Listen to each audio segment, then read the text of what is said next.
ओ यार एडा गबरू जवान हुन तू हो गया, ओ हुन तू शादी करा लेना। और नहीं भाई, मैं नहीं पसंद औरतां तले दब के रहने वाली जिंदगी। ओ भाई कौन औरतां दे तले रख के रहने वाली जिंदगी कबूल करेंदा? और नहीं भाई, हाली तू मेरे कोलों कह वाली गल सुन। मैं फर्श ते टाकी मरेंदा प्यास, मैं उन्होंने आखा खबरदार इथों गुजरे ना पई।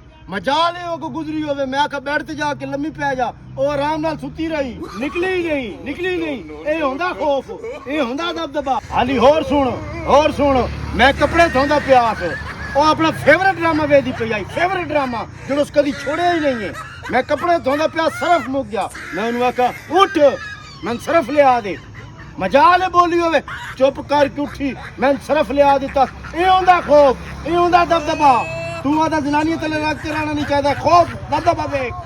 होर सुन, मैं नाती जने जाके हांडी बना, मैं आखा खबरदार, मैं पहले रोटियां बना सा, वत में हांडी बना सा, कुसकी नहीं दिता। ए दबदबा हुंदा, ए खौफ हुंदा, इन्नी आदन मर्दानगी। सुनदा पिया तू आदा जने शादी नहीं करनी, कुड़ियां जदों तक दबा के न रखी है ना, ये दबींदियां नहीं, इन्हां दबा के रखना चाहिए, दबदबा अपना कायम रखना चाहिए। सुनदा पिया।